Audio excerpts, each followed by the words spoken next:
removing the filter. If you want to use the appliance without the filter, proceed as follows. Extract the tank and exhausted filter.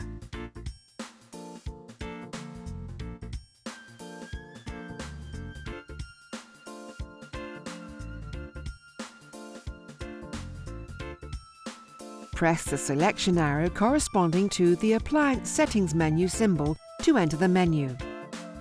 Press the selection arrow corresponding to Water Filter. Press the selection arrow corresponding to Remove Filter. Confirm filter removal.